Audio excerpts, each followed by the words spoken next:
So hello students, हमारी जो last unit चल रही थी जनरेटिंग लाइन, उसी का नेक्स्ट पार्ट है वो आज हम देखने वाले हैं।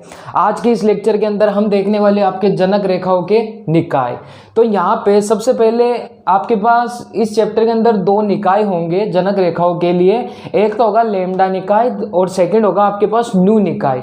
अब ये लैम्डा निकाय और न्यू निकाय क्या होते हैं और कैसे हम फाइंड आउट करते हैं उस पर हम चलते हैं। तो इसके लिए सबसे पहले हमें पता है आपके पास जो वन सीट हाइपरबोलॉइड, जो आपके पास एक पृष्ठ अतिपरवलय की जो समीकरण होती है वो क्या होती है, वो आपके पास होती है x square upon a square plus में y square upon b square and the minus का z square upon c square is equal to 1। ठीक है, इस इक्वेशन को मैं और क्या लिख सकता हूँ, यहाँ पे जैसे x square upon a square and the ये वाली टर्म माइनस का z square upon c square को मैं ऐसे रखूं, देन है ये इस वाली टर्म को मैं दूसरी तरफ ले जाऊं। ये सब हमें वो लैम्डा निकाय और न्यू निकाय फाइंड आउट करने के लिए कर रहे हैं। नेक्स्ट, यहाँ पे आपको कुछ नहीं करना, डायरेक्ट ए स्क्वायर माइनस बी स्क्वायर का फॉर्मूला है वो अप्लाई कर देना। वो क्या होता है, ए प्लस बी इंटू ए माइनस बी। तो यहाँ पे ये क्या लिखा जा सकता है, एक्स अपॉन ए प्लस में जेड अपॉन सी इंटू में x upon A and the minus का जेड अपॉन सी। सिमिलरली ये भी आपके पास ए स्क्वायर माइनस बी स्क्वायर का फॉर्मूला बन गया। तो ये क्या लिखा जा सकता है, 1 plus Y upon B into में 1 माइनस वाई अपॉन बी। ठीक है, नेक्स्ट, अब नेक्स्ट आपकी जो स्टेप होगी ना वही आपके लिए लैम्डा निकाय और न्यू निकाय का कॉन्सेप्ट का काम करेगी। अब यहाँ पे हम क्या करेंगे, सबसे पहले तो हम ऐसे चलेंगे, यहाँ पे ये फर्स्ट वाली टर्म को हम फर्स्ट वाली टर्म के इक्वल लेके चलते हैं। देखें यहाँ पे तो here X upon A plus Z upon C equal हम लेके चलते हैं इस फर्स्ट वाली टर्म के 1 प्लस वाई अपॉन बी, और यहाँ पे इसके मल्टीप्लाई में लेते हैं हम लैम्डा। ये आपके पास लैम्डा निकाय का फर्स्ट स्टेप है। ठीक है, सिमिलर केस के अंदर हम अब ये पोजीशन लेके चलते हैं और ये पोजीशन इसके इक्वल लेके चलते हैं। तो यहाँ पे जो एक्स अपॉन ए माइनस का Z upon C is equal to हम लेके चलते हैं 1 माइनस वाई अपॉन बी के। ठीक है, इस बार आपके पास जो लैम्डा लिखा जाएगा ना वो उल्टा लिखा जाएगा, कहने का मतलब 1 अपॉन लैम्डा लिखा जाएगा। ये आपके पास लैम्डा निकाय कहलाता है। ओके, सिमिलर केस के अंदर अब हम चलते हैं हमारे न्यू निकाय पे कि हम न्यू निकाय कैसे फाइंड आउट करें। तो उसके लिए आप यहाँ पे देखिए, उसके लिए आपको क्या करना है, जैसे हमने सबसे पहले लैम्डा निकाय के लिए ऐसे डायरेक्शन में चले, अब हमें उल्टा डायरेक्शन में चलेंगे। ठीक है, तो उल्टी डायरेक्शन में कहने का मतलब है ये फर्स्ट वाली स्टेप लेके चलते हैं हम, एक्स अपॉन ए माइनस का जेड अपॉन सी है, इसको हम लेके चलते हैं इसके इक्वल। ठीक है, इधर तो सेम ही लेके चलना है, तो 1 प्लस वाई अपॉन बी के इक्वल लेके चले, और मल्टीप्लाई में इस बार क्या हो जाएगा न्यू, क्योंकि न्यू निकाय की बात कर रहे हैं। सिमिलर केस में नेक्स्ट आपके पास क्या होगा, ये वाली पोजीशन, वो क्या आपके पास एक्स अपॉन ए प्लस जेड अपॉन सी, और ये किसके इक्वल हो जाएगा 1 माइनस वाई अपॉन बी के, और इस बार न्यू क्या हो जाएगा, वो भी क्या हो जाएगा अपॉन के अंदर। तो ये आपके पास किसका काम करेगा, न्यू निकाय का। तो डायरेक्ट आप वो इक्वेशन है वो याद यहाँ पे रखिए।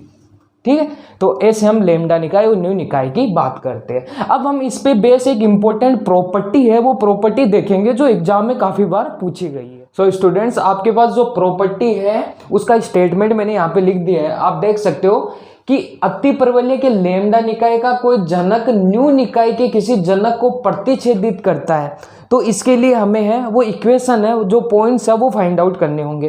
तो यहाँ पे आपको ध्यान देने वाली चीज है कि आपके पास जो लैम्डा निकाय है वो न्यू निकाय के जनक को प्रतिच्छेदित करता है।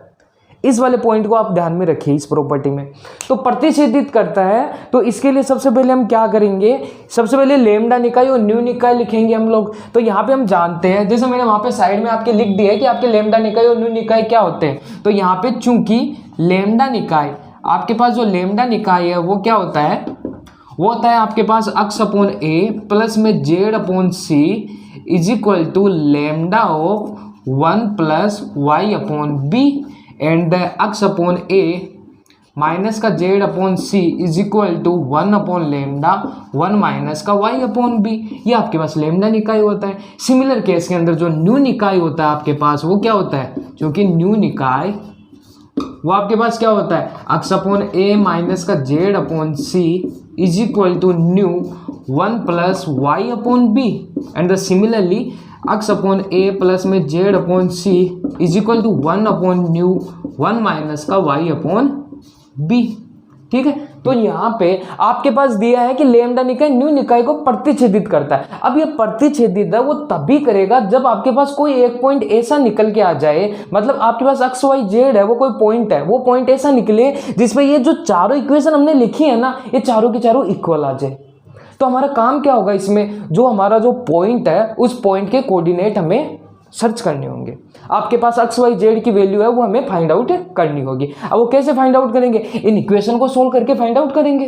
ठीक है, तो इसलिए जिस पॉइंट पे हमें ये प्रतिच्छेदन निकालना है उसके लिए हमें वो पॉइंट निकालना है। इसका मतलब हमें एक्स वाई जेड की जो वैल्यू है वो फाइंड आउट करनी है। उसके लिए हम क्या करेंगे, इन इक्वेशन का यूज करते हैं। यहाँ पे जैसे यहाँ पे आप देख सकते हो कि जैसे इसको फर्स्ट वाली इक्वेशन दे दूं, सिमिलरली इसको सेकेंड एंड इसको थर्ड एंड इसको फोर्थ में यदि इक्वेशन नाम दे दूं, तो यहां से मैं इक्वेशन 1 एंड इक्वेशन 4 से क्या लिख सकता हूं, यहाँ पे LHS पार्ट दोनों के इक्वल है तो इसका मतलब RHS पार्ट है वो इक्वल लिख सकता हूं। तो इसलिए इक्वेशन 1 एंड 4 टू यहां से lambda into 1 plus Y upon जो बी है वो इक्वल होगा 1 upon mu into 1 minus Y upon B के। हमें फाइंड आउट क्या करना है, एक्स वाई जेड की वैल्यू फाइंड आउट करनी है। इसका मतलब हमें नॉर्मली देखा जाए तो X upon A, Y upon B और जेड अपॉन सी ये तीनों वैल्यू निकालनी है। ये तीनों वैल्यू निकल गई तो एबीसी तो कांस्टेंट ही है, एक्स वाई जेड की वैल्यू आपके पास आ जाएगी। तो यहाँ पे हम y अपॉन बी में ये पूरा कन्वर्ट हो गया तो y अपॉन बी की वैल्यू निकाल सकते हैं सेपरेट करके। तो यहाँ से यदि मैं इसको थोड़ा सा सोल्व करूँ तो यहाँ पे जिसमें लेमडा को अंदर भेज दूँ, ये हो गया 1 plus Y upon B is equal to 1 upon lambda into mu के अंदर मल्टीप्लाई कर दूं मैं तो 1 upon lambda into mu into Y upon B. अब ये वाली साइड में इधर लेके आता हूं और वाई अपॉन बी में कॉमन ले लूं तो मेरे पास इधर बचा 1 प्लस में 1 upon lambda mu is equal to 1 upon lambda mu equal में है ये प्लस 1 उधर गया तो माइनस का 1 हो गया। सो डेट इज इम्प्लाइज, यहाँ से थोड़ा सा इसको सोल्व करते हैं तो लघुत्तम लिया तो ये हो गया लेमडा न्यू प्लस 1 अपॉन में लेमडा न्यू। सिमिलरली यहाँ पे लेमडा न्यू लघुत्तम है तो हो गया 1 minus lambda new upon lambda of new. यहाँ से लेमडा न्यू वाली टर्म कट गई तो यहाँ से फाइनली आपके पास जो y अपॉन बी है वो क्या निकल के आ रहा है, 1 माइनस का लेमडा न्यू अपॉन में 1 प्लस में लेमडा न्यू, ये आपके पास निकल के आ रहा है। ठीक है, इसका मैंने अपॉन में भाग दे दिया तो y अपॉन बी तो आपके पास आ गया। अब मैं क्या करूँ, इस y अपॉन बी की वैल्यू का यूज है मैं इक्वेशन 1 और 2 में कर लेता हूँ या फिर 3 4 में, जिस इक्वेशन में जाओ उसमें आप यूज कर सकते हो। जैसे मैं इनमें यूज करूँ देन हमारे पास है वो मैं x अपॉन ए या z अपॉन सी की वैल्यू निकाल सकता हूँ। क्यों, क्योंकि यहाँ पे दोनों अपोजिट साइन है तो जोड़ेंगे तो ये टर्म घट जाएगी और यदि घटाएंगे तो ये x वाली टर्म हट जाएगी। ठीक है, तो सबसे पहले तो मैं इक्वेशन 1 के अंदर y अपॉन बी की वैल्यू पुट करता हूँ तो इसलिए बाई इक्वेशन 1 2 तो इक्वेशन 1 को हम क्या लिख सकते हैं, ये हो गया आपके पास x अपॉन ए प्लस में z अपॉन सी इक्वल में lambda into 1 plus Y upon B की वैल्यू आपके पास है 1 माइनस का लेमडा न्यू बट्टे 1 प्लस लेमडा न्यू। लघुत्तम लेके हल करना है तो यहाँ से ये हो गया आपके पास लेमडा इंटू ये हो गया आपके पास 1 प्लस लेमडा न्यू प्लस में 1 माइनस का लेमडा न्यू एंड अपॉन के अंदर है ये आपके पास 1 प्लस लेमडा न्यू। तो यहाँ से आपके पास लेमडा न्यू वाली टर्म कट गई तो फाइनली आपके पास क्या निकल के आ रहा है, x अपॉन ए प्लस में z upon C is equal to 2 lambda upon के अंदर 1 प्लस में लेमडा न्यू। ठीक है, तो आपके पास एक इक्वेशन ये निकल के आ गई। इस इक्वेशन को हम दे देते हैं equation number 5। Okay, so similarly अब इक्वेशन 2 के अंदर हम y अपॉन बी की वैल्यू पुट करते हैं तो बाई इक्वेशन 2 तो इक्वेशन 2 से हम क्या लिख सकते हैं, यहाँ पे इक्वेशन 2 से हम क्या लिख सकते हैं कि x अपॉन ए माइनस में z upon C is equal to 1 upon lambda into 1 minus का साइन ये तो ये हो गया 1 प्लस में लेमडा न्यू हो गया, ये माइनस का 1 हो गया, अपॉन के अंदर ये हो गया 1 प्लस में लेमडा ऑफ न्यू और देन इसको थोड़ा सोल्व आउट करें तो 1 अपॉन लेमडा ये हो गया आपके पास 1 प्लस लेमडा न्यू माइनस का 1 प्लस का लेमडा न्यू अपॉन के अंदर 1 प्लस लेमडा ऑफ न्यू। ये -1 + 1 कैंसिल आउट हो गया। देन आपके पास यहाँ पे बच गया क्या, 2 लैम्डा न्यू अपॉन के अंदर 1 + लैम्डा ऑफ न्यू। इसको इक्वेशन नंबर हम 6 दे देते हैं। सो अब इक्वेशन 5 और इक्वेशन 6 से हम x अपॉन a की वैल्यू निकाल सकते हैं यदि हम दोनों इक्वेशन को जोड़ दे। तो यहाँ पे अब हम क्या करेंगे, इक्वेशन 5 + इक्वेशन 6 करेंगे तो यहाँ पे z अपॉन c तो कट जाएगा प्लस माइनस का, और ये जुड़ के क्या हो गया 2x अपॉन a।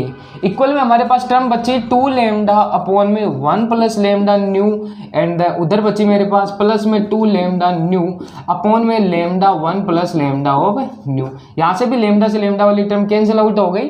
देन आपके पास ये टर्म्स बची आपके पास, जैसे 2 में यदि कॉमन ले लूँ तो लैम्डा प्लस न्यू अपॉन के अंदर 1 + लैम्डा ऑफ न्यू।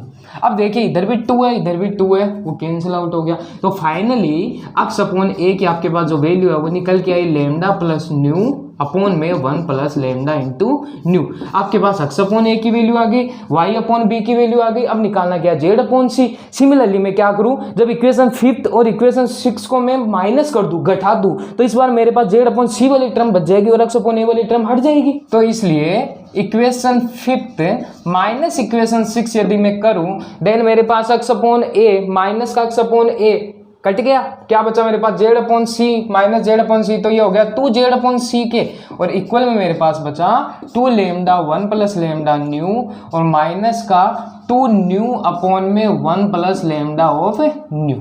ठीक है, अब नेक्स्ट मेरे पास यहाँ पे कुछ नहीं करना, जैसे 2 मैंने कॉमन लिया तो अंदर क्या बचा लैम्डा माइनस न्यू और नीचे आया 1 + लैम्डा न्यू, लघुत्तम लिया 2 से 2 वाली टर्म कट गई। तो finally z upon c equal आया आपके पास lambda minus nu upon 1 + lambda into new.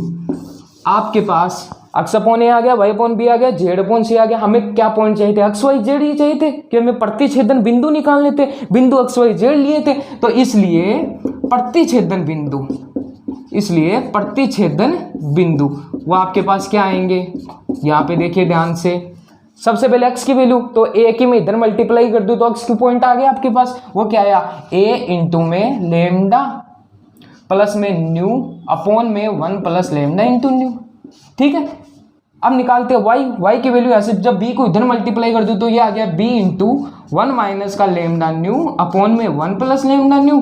Similarly z coordinate निकालू तो z कोऑर्डिनेट यहाँ से क्या हो गया, c की उधर मल्टीप्लाई की तो ये आ गया c इंटू में लैम्डा माइनस न्यू अपॉन में 1 + में लैम्डा इंटू न्यू।